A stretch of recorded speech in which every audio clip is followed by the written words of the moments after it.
Jagananna 2.0 YSR Congress party Jagananna 2.0 అన్న mobile super యాప్ను release కూడా చేస్తూ ఉన్నాం.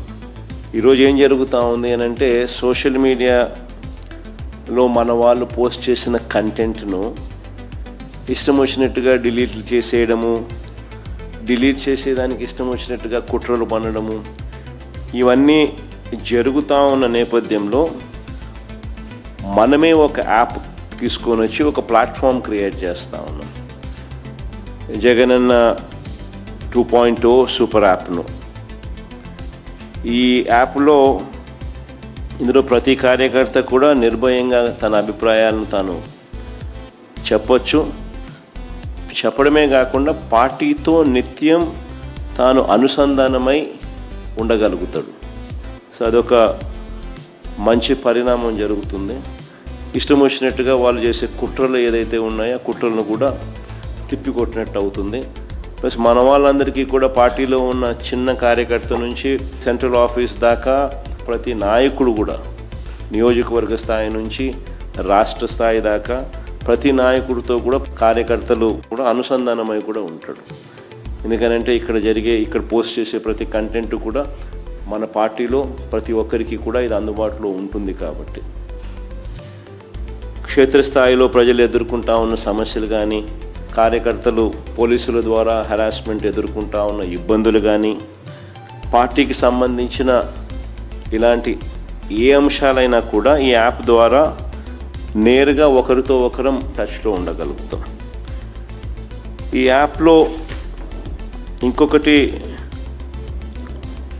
మంచి విషయం ఏమిటి అని అంటే, పార్టీలో మనం నిర్వహించే ప్రతి సమావేశము, పార్టీ నిర్వహించే ప్రెస్ మీట్లు, ముఖ్యమైన కార్యక్రమాలు, అధికారిక ప్రకటనలు, ఇవన్నీ కూడా నేరుగా లైవ్ ఫీడ్ కూడా ఈ యాప్లో ప్రతి కార్యకర్తకు కూడా అందుబాటులో ఉండే కార్యక్రమం కూడా జరుగుతుంది.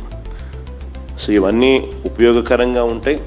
ఫ్యూచర్లో కూడా ఇంకా ఈ యాప్ను ఇంకా కొంత బలపరుస్తూ, కార్యకర్తలు ఏదైనా ఇబ్బందులు పడినా కూడా ఇబ్బంది పడ్డ కార్యకర్తకు తోడుగా ఉండే కార్యక్రమం కూడా రాబోయే రోజుల్లో ఈ యాప్ ద్వారా ఉపయోగపడుతుంది. మన డిజిటల్ డైరీ కూడా మన పార్టీకి సంబంధించి ఎవరైనా కూడా ఎక్కడైనా ఈ పోలీస్ హెరాస్మెంట్ వల్ల కానీ ఇంకొకరి హెరాస్మెంట్ వల్ల కానీ నష్టపోయిన ప్రతి కార్యకర్త కూడా డిజిటల్ డైరీలో ఏ రకంగా అయితే తాను నమోదు చేస్తూ ఉన్నాడో ఆ డిజిటల్ డైరీని కూడా దీంట్లోకి అనుసంధానం కూడా చేస్తాం.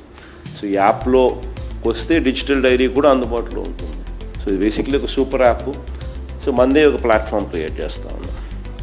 సో ఒకవైపున మనం ఈ మిగతా ప్లాట్ఫామ్స్లో సోషల్ మీడియా పోస్టింగ్స్లో సోషల్ మీడియా వాళ్ళ మీద చర్యలు ఏదైతే తీసుకుంటా ఉన్నారో అవన్నీ కూడా ఆ ప్లాట్ఫామ్స్కి రిప్రజెంట్ చేసి అవి అండూ చేసే కార్యక్రమాలు ఎలాగూ మనం చేస్తూ ఉంటాం. ఆ ప్లాట్ఫామ్సే కాకుండా ఈ ప్లాట్ఫామ్ ఒక సూపర్ ప్లాట్ఫామ్ కింద ఎవరూ ఆపలేని విధంగా మనం ఒక సూపర్ యాప్ను మన ప్లాట్ఫామ్ కింద మనం తీసుకొచ్చుకుంటా ఉన్నాం. సో మన ప్రతి కార్యకర్త కూడా పార్టీతో నిత్యం అనుసంధానమై ఉంటాడు.